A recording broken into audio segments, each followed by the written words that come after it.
Hello everyone, कैसे हो आप सब। आज बात करते हैं अरावली पर्वत की कंट्रोवर्सी को लेकर। अरावली पर्वत पर सुप्रीम कोर्ट के फैसले के बाद पर्यावरण प्रेमियों में नाराजगी देखी जा रही है, जिसके कारण राजस्थान से लेकर दिल्ली तक लोग विरोध प्रदर्शन कर रहे हैं। क्या है अरावली की नई परिभाषा, जिस पर हो रहा है बवाल। आखिर क्यों उदयपुर से लेकर गुरुग्राम तक लोग विरोध प्रदर्शन कर रहे हैं। वीडियो को आगे बढ़ाने से पहले अगर आप चैनल में नए हो तो चैनल को सब्सक्राइब कर दीजिएगा और वीडियो को अभी से एक लाइक कर दीजिए, क्योंकि बाद में आप लाइक करना भूल जाओगे। तो चलिए वीडियो को शुरू करते हैं। अरावली पर्वत पर सुप्रीम कोर्ट के फैसले को जानने से पहले थोड़ा सा जान लेते हैं अरावली पर्वतमाला को। अरावली पर्वतमाला भारत की सबसे प्राचीन पर्वत श्रृंखलाओं में से एक मानी जाती है।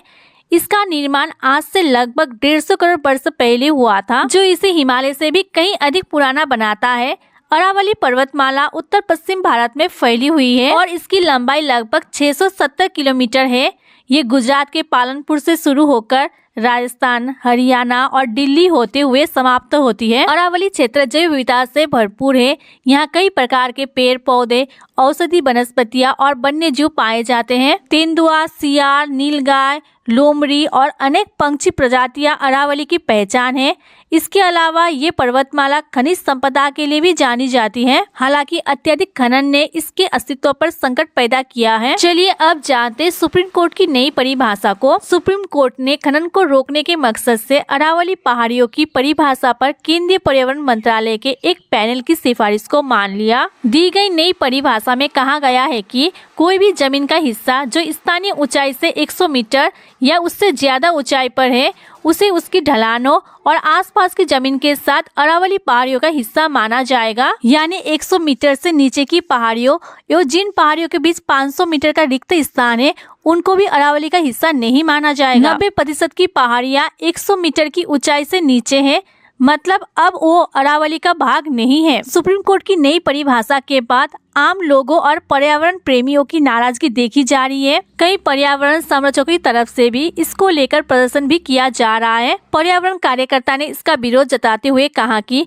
अरावली देश की सबसे पुरानी माउंटेन रेंज है। नए बदलाव से इस रेंज पारिस्थितिकी संतुलन को लेकर बड़ा खतरा हो सकता है। सिर्फ दिल्ली, हरियाणा, गुजरात, राजस्थान के लोग ही नहीं, बल्कि अब देश के बाकी हिस्से के लोग भी इस फैसले का विरोध कर रहे हैं। सोशल मीडिया पर #सेव अरावली आंदोलन ट्रेंड कर रहा है। हमें ये जानना जरूरी है कि हमें अरावली को सेव क्यों करना है। आखिर लोग अरावली के लिए विरोध प्रदर्शन, धरना प्रदर्शन क्यों कर रहे हैं। तो उसका जवाब ये है कि अरावली सिर्फ पत्थरों और पहाड़ियों की श्रृंखला नहीं है, बल्कि उत्तर भारत की जीवन रेखा है। यही पर्वतमाला थार मरुस्थल की रेत, लू और धूल भरी आंधियों को दिल्ली, हरियाणा, पश्चिमी उत्तर प्रदेश और राजस्थान की उपजाऊ इलाकों तक पहुंचने से रोकती है। यही अरावली भूजल को रिचार्ज कराती है, जंगलों और वन्य जीवों को आश्रय देती है और करोड़ों लोगों को सांस लेने लायक हवा उपलब्ध कराती है। शॉर्ट में कहा जाए तो अरावली केवल पहाड़ों की श्रृंखला नहीं, बल्कि भारत की पारिस्थितिकी का एक मजबूत आधार है। इसका संरक्षण आने वाली पीढ़ियों के लिए स्वच्छ पर्यावरण और प्राकृतिक संतुलन बनाए रखने के लिए बेहद आवश्यक है। विशेषज्ञों का मानना है कि यदि अरावली का संरक्षण नहीं किया गया तो इसका सीधा असर जलवायु, भूजल और मानव जीवन पर पड़ेगा। आई होप कि मैं अच्छे से आप लोगों को अरावली पर हो रहे कंट्रोवर्सी को समझा पाई।